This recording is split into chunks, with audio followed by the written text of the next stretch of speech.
জিকাটো তো আমি নিশ্চিত আমি জিকিম।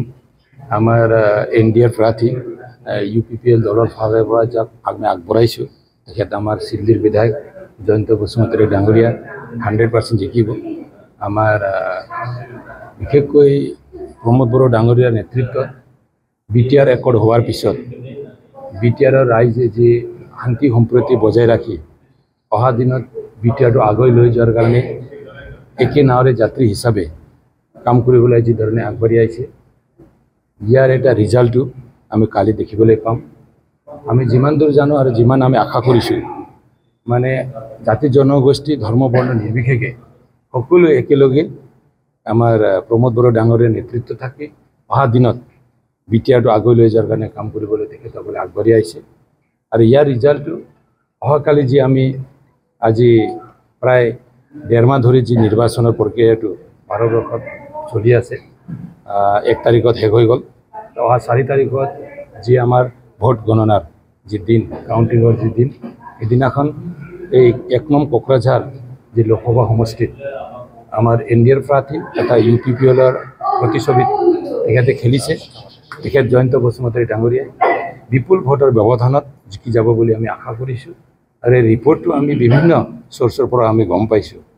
আমি বিভিন্ন ৰাজনৈতিক পাৰ্টীয়ে বিভিন্ন ধৰণে দাবী কৰিলেও আমি প্ৰায় এইটো নিশ্চিত বছেগৰ পৰা আৰম্ভ কৰি মুছলপুৰলৈকে 9টা যি LAC আছে 9টা LACতে প্ৰত্যেক LACতে আমি জিকি আছোঁ। আৰু এই জিকাৰ ফলটো আমি কালি পাম এইটো প্ৰায় নিশ্চিত। আৰু আমি ইয়াৰ কাৰণে আহ্বান জনাব বিচাৰিছোঁ যি ধৰণে ৰাইজে আমাক জাতি জনগোষ্ঠী ধৰ্ম বৰ্ণ নিৰ্বিশেষে ভোটদান কৰিছে এই ধৰণে যি বিটিআৰত একেলগে থাকি আগন্তুক দিনত বিটিআৰত এটা শান্তিৰ পৰিৱেশটো যাতে কোনো বাধা বিঘ্নি নহয় এইটো এটা ভালকৈ মানে গুৰুত্ব দি কালিৰ ৰিজাল্টৰ পিছত আমি আমাৰ বিভিন্ন এজেণ্ডাবিলাক আমি হাতত ল'ম তাত আমাক সমৰ্থন দিব বুলি আমি আশা কৰিছোঁ। ওদালগুৰিৰ ক্ষেত্ৰত কি ক'ব? ওদালগুৰিতো আমি জিকিম। এনডিএৰ প্ৰাৰ্থী হিচাপে দিলীপ শইকীয়া ডাঙৰীয়াই তাতো বিপুল ভোটত তেখেতে জয়যুক্ত হ'ব। প্ৰায় 4 লাখ ভোটত মানে ওদালগুৰিত তেখেতেও মানে ব্যৱধানত তেখেত জয়যুক্ত হ'ব। আমাৰ বিটিআৰ পাৰ্টৰ পৰা যিমান আমাৰ LAC লেভেল আছে 6টা LAC এই 6টা LACতে যোৱাবাৰ যি ধৰণে ভোট পাইছিল মানে যোৱা 5 বছৰ আগত নিৰ্বাচনত দিলীপ শইকীয়া ডাঙৰীয়াই যি ধৰণে আমাৰ ভোটদান পাইছিল ভোট মানে পাইছিল তাতকৈ দুগুণ ভোটটো এইবাৰ তেখেতে পাব। তাৰ কাৰণটো হ'ল প্ৰমোদ বড়ো ডাঙৰীয়াক বিটিআৰ ৰাইজে গ্ৰহণ কৰিছে। প্ৰমোদ বড়ো ডাঙৰীয়াৰ কাম কাজত বিটিআৰ ৰাইজে সন্তুষ্ট হৈছে।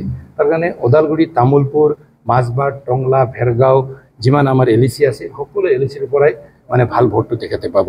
তো ইয়াৰ ওপৰত এটাই কথা মানে আজিৰ দিনত মানে দেশৰ প্ৰধানমন্ত্ৰী নৰেন্দ্ৰ মোদী ডাঙৰীয়াক আকৌ ভাৰতৰ 3য়বাৰ প্ৰধানমন্ত্ৰী বনোৱাৰ কাৰণে ভাৰতৰ প্ৰায় 80% মানে জনগাঁথনিয়ে বা জনগণে বা আমাৰ মানুহে তেখেতক প্ৰধানমন্ত্ৰী হিচাপে বিচাৰিছে। এই গতিকে অসমৰ পৰা আৰম্ভ কৰি ৱেষ্ট বেংগলৰ পৰা আৰম্ভ কৰি বিহাৰ ৰাজস্থান যিমানে হওক সকলো ঠাইৰ পৰাই তেখেতক ভোটদান কৰিছে। আৰু আমাৰ বিটিআৰ ৰাইজেও প্ৰমোদ বড়ো ডাঙৰীয়া অসমৰ মুখ্যমন্ত্ৰী মহোদয় আৰু ভাৰতৰ প্ৰধানমন্ত্ৰীক চাই ভোটদান কৰিছে বুলি আমি ভাবিছোঁ।